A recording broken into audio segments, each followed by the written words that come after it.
"You're a terrible daughter?" My mother's voice boomed over the phone line, shattering the peaceful silence of my place.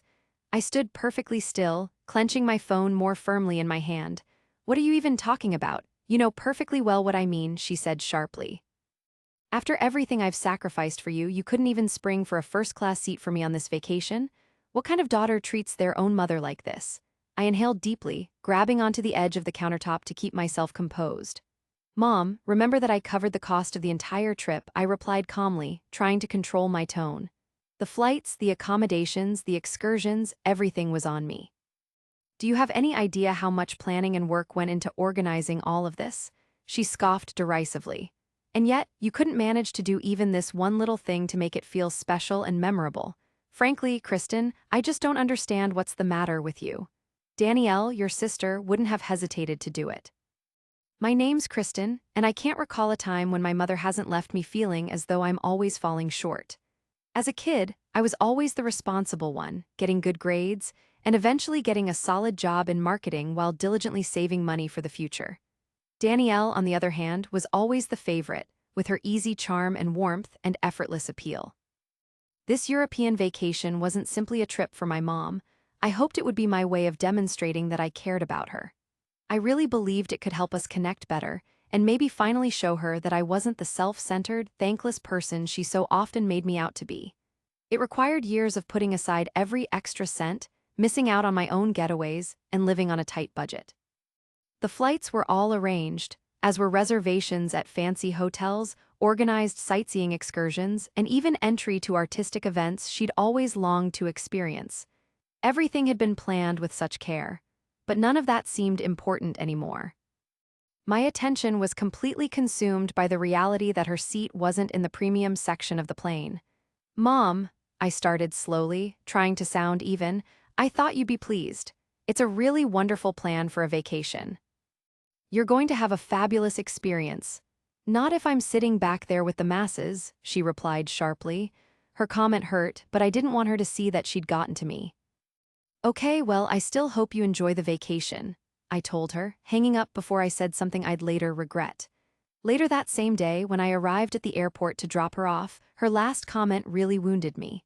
"Perhaps when you finally mature, you'll learn how to treat people the right way," she stated as she walked into the airport, not even looking back at me.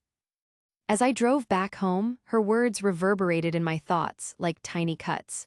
But as I finished parking the car, something changed inside me. If that's what she thought of me, then maybe it was time for her to realize just how wrong her perception was. Once I was inside my place again, what she'd said just kept running through my head. "Maybe if you ever grow up." I just dropped my purse by the entrance and plopped down on the sofa, staring blankly. I felt a tightness in my throat, but I made myself swallow hard. I wasn't going to let myself cry, not about this. I put in a lot of effort to try and make this vacation flawless. I had forfeited taking time off for many years, turned down invitations to go out with my buddies, and taken on additional projects to gather enough money. My intention was to offer her a remarkable experience.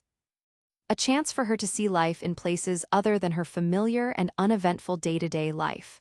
My hope was that it would bring her joy, perhaps it might even make her admire me. However, she instead labeled me as self-centered, caused me to feel ashamed, and angrily walked into the airport without acknowledging my efforts. This behavior was typical. For as long as I could recall, my mother possessed the knack for transforming any situation into a criticism of my flaws. When I got a great score on an exam, she would question why it wasn't perfect. If I received an advancement at work, she would discover a method to imply that Danielle could have achieved it more quickly. And Danielle. Of course, Danielle was perpetually the individual who could do nothing incorrectly. She wasn't gainfully employed in a reliable role. She didn't offer financial assistance. But somehow, she was the favored child, the one who could make the effort to be present, whereas I was always the one struggling to stay on track. But this vacation, I really believed this would be different. It was meant to be the action that conveyed, "See, Mom, I do care about you. See how much I've given up for your sake." But instead, it became yet another avenue for her to minimize my worth. I powered up my computer, locating the booking confirmation for her plane tickets, 2 tickets in the cheapest section, going there and back. I made sure to pick them out so they'd be as comfy as possible while staying within my budget. For a split second, I wondered if I should just call the whole thing off, but that wasn't an option. I couldn't get any money back on the hotel or the tour, and even if she didn't care, I'd spent way too much time organizing everything to just throw it away. But then I noticed the flight back home. Right beside it was a little blue icon. That's where I could alter the reservation. If I just got rid of the return ticket, it wouldn't cost me anything at all. It wouldn't mess up her vacation at all either. She'd still get the trip she always wanted. However, when it was time to travel back, she'd have to figure it out on her own. I paused, my finger right above the mouse button. Was I going too far? Was it a mean thing to do? I could almost hear her talking to me again. That hesitation vanished instantly.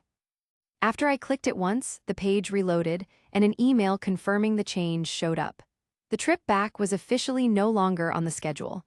I had a small sense of power for the first time in ages. The next few days went by quickly, but I kept getting reminded of the vacation I had worked so hard to set up. I wasn't shocked when my mom didn't call once she arrived.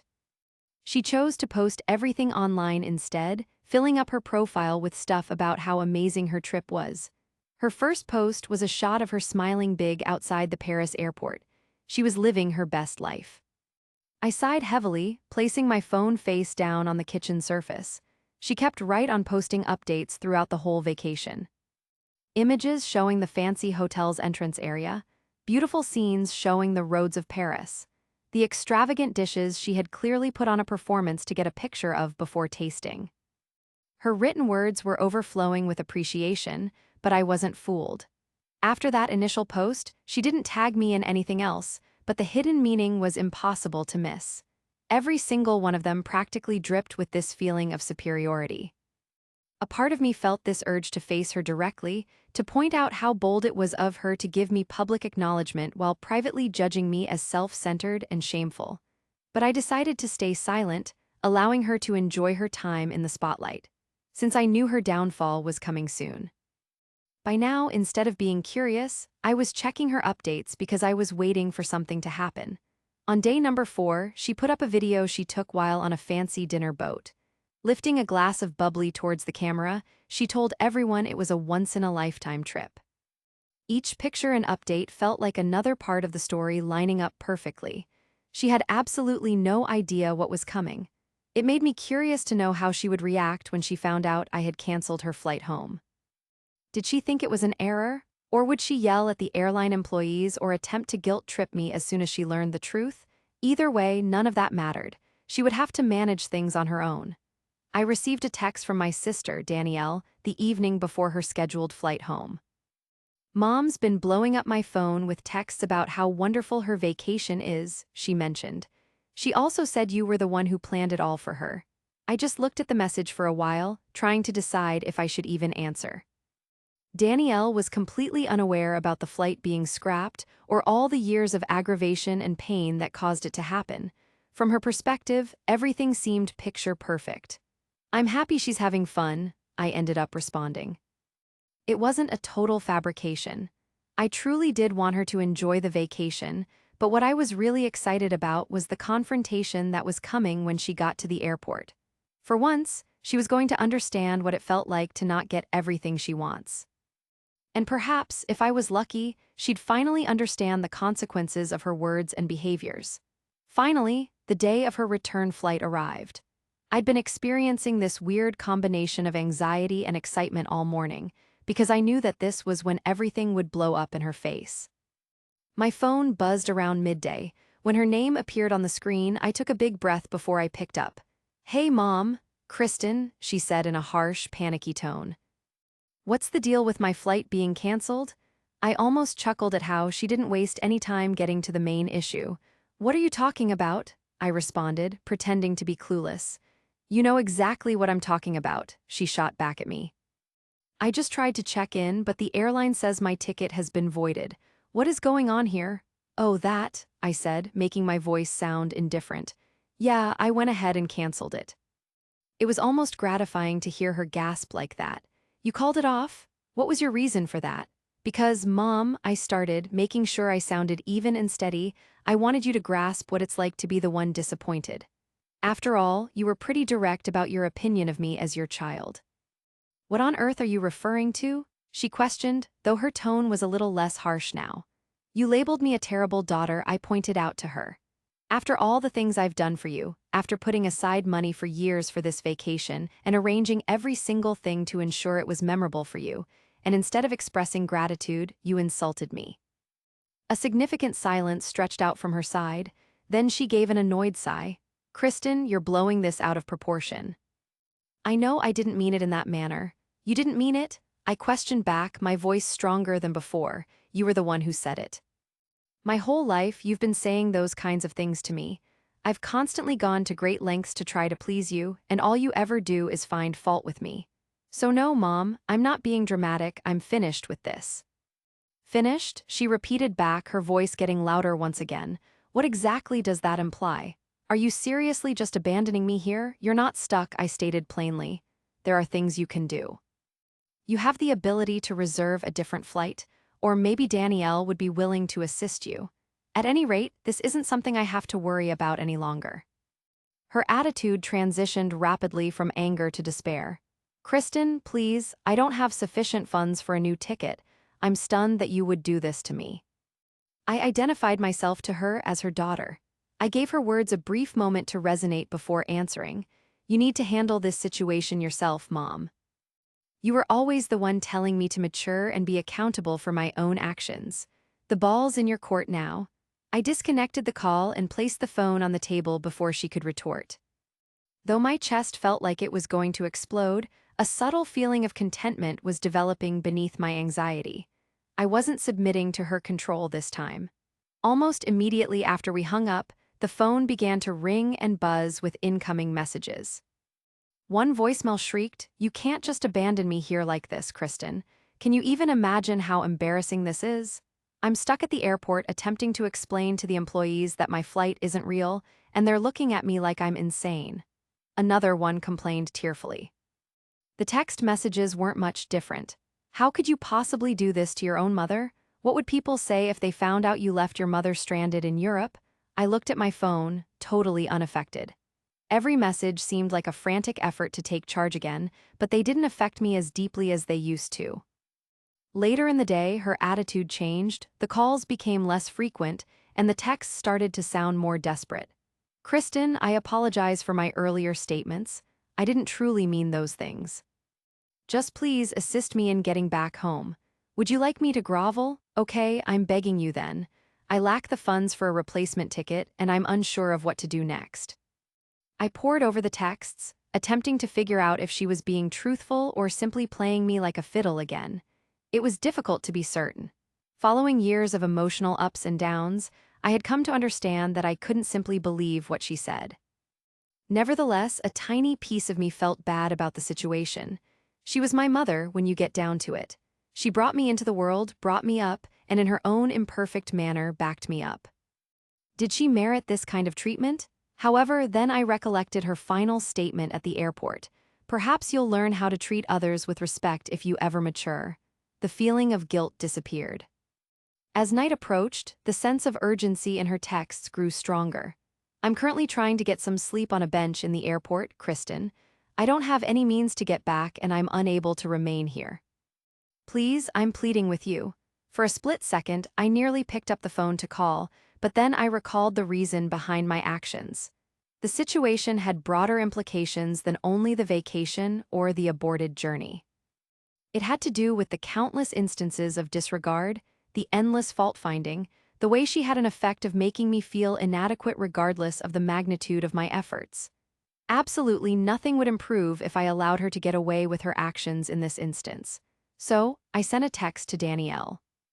Mom's running into some difficulties returning home. Don't hesitate to give her assistance if you feel like it. I am through with this. Danielle rang me without delay, sounding somewhat bothered and also worried. What is happening, Kristen? Mom is saying that you canceled her travel arrangements? I did, I answered in a composed manner. She labeled me a terrible child and treated me unfairly following my payment for the entirety of this journey. I'm through going to great lengths to help Danielle out. She's capable of solving this on her own. Danielle gave a sigh. I understand your point, but Are you sure this isn't an overreaction? I responded with conviction, no, this is perfectly appropriate. When morning arrived, the messages ceased, and my phone was noticeably silent. For a split second, I considered the possibility that she might have actually figured something out. Perhaps Danielle had ridden in to the rescue, or my mom had stumbled upon an alternative way to get back. Regardless, I wasn't going to be the one to reach out to her. But then, right before lunchtime, my phone vibrated with another message. "Kristen," she texted, "I'm at a loss for words. I realize that I've caused you pain, and I acknowledge that I've acted unjustly. All I want is to return home. Please help." It was the most authentic message I had gotten from her in what feels like forever. I found myself sitting there, gazing at the screen, conflicted between feeling relieved and doubtful. Could this actually be a sincere apology, or was it simply another manipulation to get her way? I mean, she had expressed comparable sentiments in the past, only to revert back to her ingrained patterns after the crisis subsided. But then, I started thinking about the years of resentment I'd been holding onto. The countless efforts to gain approval from someone who never seemed to notice. This wasn't solely about the flight that got canceled. It was about making it obvious to her that I wasn't going to permit her to exploit me any longer. I inhaled deeply and started typing out my response. "Mom, I'll get your plane ticket for the trip back home. This is positively the last time I'll be going to such lengths for you. If you are incapable of showing me respect, don't think I will continue accommodating you so readily." Her answer arrived almost instantly. "I appreciate it. I will strive to improve my behavior. I pledge to do so." I remained uncertain about the truthfulness of her words, yet I proceeded to purchase the plane ticket. It wasn't really about having faith in her sincerity. Instead, it was about reaching a sense of personal finality. My motivation for doing this wasn't for her benefit anymore. I was doing it solely for myself, to bring this stage of my life to an end on my own terms. Once I forwarded her the specifics about the flight, her appreciation came across immediately. "Thank you from the bottom of my heart, Kristen. I genuinely mean it this time around." I couldn't deny a small flicker of gratification within me. For the first time, I had asserted myself and established the limits I should have enforced a long time ago. As the time of her flight back drew nearer, I experienced an odd feeling of tranquility. Regardless of what the future held, I realized that I had ultimately taken command of my dynamic with her. After a couple of days had passed, I stood waiting at the airport to collect her. Although I could have just let her get a taxi back, something within me urged me to see this all the way through. Perhaps I was in search of some sort of resolution, or maybe I simply desired to witness her expression directly. As soon as I noticed her proceeding toward the arrivals area, she appeared to have changed. The confident way she normally walked had been replaced by a movement that was more sluggish, more unsure. She squeezed her carry-on, her face showing fatigue, and maybe even was that meekness I saw. "Hey, Mom," I greeted as she got closer. "Hello," she responded quietly, looking at me kind of like she didn't know where to begin. The ride back to the house started with hardly a sound. I could sense the awkwardness hanging between us, but I wasn't going to be the first to speak. Eventually, as we got on the interstate, she began talking. "Kristen, I need to say I'm sorry." I looked over at her, taken aback by the way she said it. It didn't have that reluctant, half-hearted feel that I'd anticipated. It rang true. "What for?" I responded, trying to keep my voice even. "For the way I've acted towards you," she confessed. "That wasn't fair to you. You've always gone out of your way to look after me, and I never showed you the gratitude I should have. I'm truly sorry." Her confession really surprised me. I had imagined hearing those words for such a long time, but now they were actually being said, and I didn't really know how to process it. "Thanks," I responded after a moment. "I'm glad you said that." "I really do," she went on. "Being away on this trip made me understand just how much you've done for me all this time. While I was stranded at the airport, I kept thinking about all the situations you got me out of, even when I probably shouldn't have. And I came to the conclusion that you did the right thing when you decided to cancel that plane ticket. I needed to experience what it was like to handle things on my own." I was at a loss for words.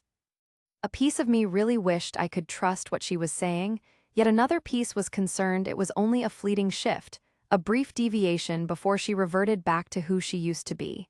It makes me happy to hear you understand that now, I responded at long last. She gave a nod while gazing out at the scenery. I realize that what's already happened can't be erased, but I do hope to improve myself. I'm doing this for you. When we arrived at her place, she paused a bit before exiting the vehicle. Kristen, I appreciate all that you've done. Thank you for the vacation, the ride back home, and for tolerating me through all the years. And honestly, I know it wasn't simple for you. I bobbed my head. You're very welcome, Mom, but going forward, everything will have to be different from what it was. I won't continue allowing you to treat me the way you've done before. If you desire to have a place in my life, it's going to have to be as equals. She offered a slight grin. That sounds reasonable. As I drove off, it felt like a burden was lifted. I felt like I had finally taken charge of how I interact with her, not because I wanted to be vindictive, but because I value myself. It was possible she'd change, and it was possible she wouldn't. Either way, though, I was sure I had ultimately established the limits required to safeguard my own well-being, and for the time being, that felt like more than enough. The days following her homecoming felt strangely calm. Over the years, the connection with my mom had constantly stressed me out. It was a string of conflicts where I consistently wound up feeling like I'd lost. However, now, there was a feeling of completion, like I'd ultimately closed the door that should have been shut a long time back. Yet I just couldn't get rid of the internal chaos of feelings I was experiencing. I felt a sense of release and even a little self-respect for having spoken my mind, to be honest. Though, at the same time, I wasn't completely clear on what the future held. Was my mom truly going to be different, or was this just the same old routine where she made short-lived assurances only to revert to her previous ways? A week went by before she phoned. She sounded a little unsure and greeted me, "Hi, Kristen," in an unusually gentle tone. I responded, "I'm doing okay," feeling uncertain about the direction of the conversation. She mentioned that she simply wanted to touch base. She added that she'd been giving a lot of thought to our discussion, specifically to the things I had said in the car. I didn't break the quiet, allowing her to keep talking. She kept going, acknowledging that she knew that she had failed to value me as she should have, and that patching things up between us would be an ongoing process. Nevertheless, she wanted me to understand that she was sincere about her efforts. Though she seemed sincere, I'd learned to keep my hopes in check. I responded, "I really hope so, Mom," meaning every word I said. I emphasized that I wasn't going to keep going out of my way for a person who did not value me. She responded calmly, saying that she understood. The following months were an odd period of getting used to things. My mom's calls decreased in frequency, and when she did reach out, our chats felt more controlled and were even quite nice. There were no more attempts to make me feel guilty or indirect insults. It wasn't a flawless scenario. Now and then I detected small glimpses of her former patterns. An occasional sharp word showed up, and a cutting remark was made at times.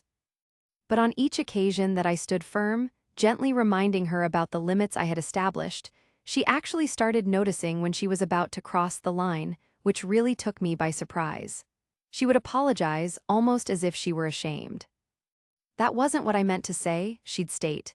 "It was a minor shift, sure, but it felt really important to me." During this time, I started putting more of my attention on my own well-being. So much of the energy I possessed for years had been directed toward trying to gain her approval, attempting to demonstrate that I was worthy. But then, it hit me that I didn't require her endorsement.